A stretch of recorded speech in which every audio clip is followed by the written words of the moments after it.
या बातमीचे प्रस्तुत करत आहेत चित्रलेखा अवॉर्ड गॅलरी।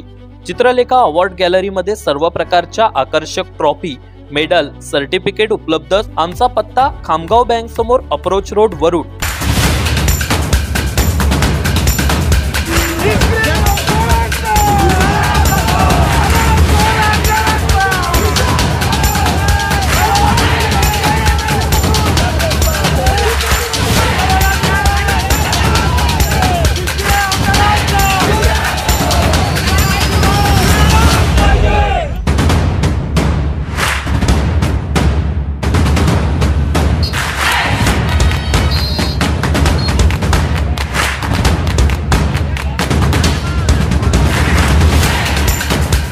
वरुड शहरातून एक मोठी ब्रेकिंग बातमी समोर येते। आपण बघू शकतो वरुड शहरातील मुलताई चौक परिसरात विक्रम ठाकरे यांच्या नेतृत्वात त्यांच्या शेकडो कार्यकर्त्यांनी चक्काजाम आंदोलन केलेलं होतं। आपण बघू शकतो या ठिकाणी या आंदोलनानं आणि या शेतकऱ्यांच्या चक्काजाम आंदोलनानं वेगळं रूप घेतलेलं आहे। आपण बघू शकतो मोठ्या प्रमाणात या ठिकाणी नागरिकांची वर्दळ या ठिकाणी सुरू आहे। मोठा चक्काजाम या ठिकाणी झालेला आहे। आपण जर बघितलं तर शेकडोच्या संख्येने या ठिकाणी शेतकरी जमलेले आहेत। शेतकऱ्यांच्या विविध मागण्यांसाठी हे आंदोलन या ठिकाणी सुरू होतं। आपण बघू शकतो या ठिकाणी जे शेतकऱ्यांचे जे संत्रा उत्पादक शेतकरी आहे त्यांनी आपला संत्रा आणून टाकलेला आहे आणि या ठिकाणी टायरांची जाळपोळ देखील झालेली आहे। आपण बघू शकतो आपल्या पाठीमागे या ठिकाणी विक्रम ठाकरे यांना अटक करण्याची जे हे सुरू आहे आणि आपण बघू शकतो पोलिसांतर्फे विक्रम ठाकरे यांना अटक होण्याची अटक होते। आपण बघू शकतो काय सांगणार आपल्याला अटक होत आहे या ठिकाणी? अटक काय, अरे गेलो तर तिथं 2 टाइमचं जेवण तरी भेटल, पण या कास्तकाराचं सर मरण होऊन राहिलं। राजा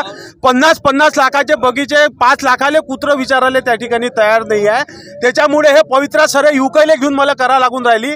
कापसाले 6,500 रुपये भाव आहे, 6,500 रुपयात त्याला 5,500 रुपये खर्च आहे प्रति एकराचा, जर एका क्विंटलचा हिशोब म्हटलं तर अशा परिस्थितीत काय तो कास्तकार बिचारा त्या ठिकाणी होणार आहे। लाखोचे करोडोचे बगीचे आताही या स्थितीत आपल्या वरुड तालुक्यामध्ये तसेच आहे, पण काळं कुत्र त्या ठिकाणी विचारायला तयार नाही आहे। हे कास्तकार वर्षापासून बोंबलून राहिले होते बांगलादेशच्या एक्साईज ड्युटीवर काहीतरी तुम्ही निर्णय घ्या, पण हे केंद्र सरकार राज्य सरकारने इच्छा जो लोकप्रतिनिधी आहे जो नुसतं कागद दाखवते, मी अमक्याला निवेदन दिलं तमक्याला निवेदन दिलं आणि नुसतं निवेदन देण्यात तो धन्यता मानते। निवेदन देण्यासाठी या भागात कास्तकारांनी तुला लोकप्रतिनिधी नव्हतं बनवलं, काहीतरी प्रश्न मार्ग करण्यासाठी त्या ठिकाणी लागला होता। पण या ठिकाणी एवढी विदारक संत्राची परिस्थिती आहे, पण कोणी या ठिकाणी बोलायला तयार नाही, म्हणून आम्ही हे भूमिका घेतलेली आहे। संत्रा रस्त्यावर कोणी विचारायला त्या ठिकाणी तयार नाही आहे, म्हणून आम्ही तो संत्रा रस्त्यावर आणून ठेवला आहे की जेणेकरून याचा तरी या प्रशासनाचं लक्ष जाईल त्या ठिकाणी। मी कास्तकार पोरगा आहे आणि मी कास्तकार आहे, हे अटक पुरा करून माझा काही आवाज आणि तालुक्यातल्या लोकांचा आवाज दाबू शकत नाही।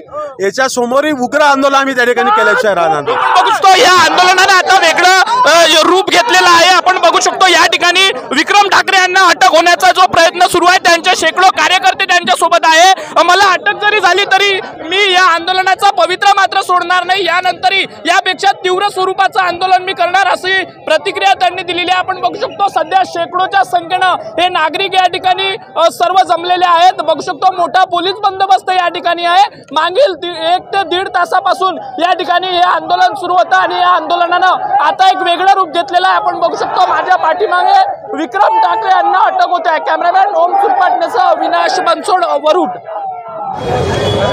आपण बघू शकतो सध्या वरुड शहरातील मुलताई चौक परिसरात आपण आहोत। या ठिकाणी विक्रम ठाकरे यांच्या नेतृत्वात चक्काजाम आंदोलन करण्यात आलेलं होतं। टायरांची जाळपोळ करण्यात आलेली होती आणि संत्रा उत्पादक शेतकऱ्यांनी शेकडोच्या संख्येनं या ठिकाणी उपस्थित राहून आपला संत्रा देखील या रस्त्याच्या मध्यभागी फेकलेला होता। आपण बघू शकतो आताही जवळपास शेकडोच्या संख्येनं शेतकरी या ठिकाणी उपस्थित आहे।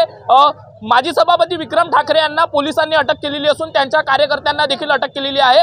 विक्रम ठाकरे यांनी अशी प्रतिक्रिया दिलेली आहे की माझा कितीही आवाज दाबला गेला तरी मी शेतकरी पुत्र असून माझा आवाज दाबू शकत नाही, मी यापेक्षा तीव्र स्वरूपाचं आंदोलन यानंतर करणार, अशी त्यांनी प्रतिक्रिया दिलेली होती। आपण बघू शकतो सध्या या ठिकाणी पोलिसांचा बंदोबस्त आहे आणि पोलीस प्रशासन या ठिकाणी सध्या ही वाहतूक सुरळीत करते आहे। सध्या मोठा नागरिकांचा या ठिकाणी मॉब आहे आणि पोलीस स्टेशनच्या कर्मचाऱ्यांनी देखील आता एक वेगळी भूमिका घेतलेली असून सध्या वरुड शहरातील मुलताई चौक परिसरातील जी वाहतूक ठप्प झालेली होती त्याला सुरळीत करण्याचं काम सध्या पोलीस प्रशासन करते आहे।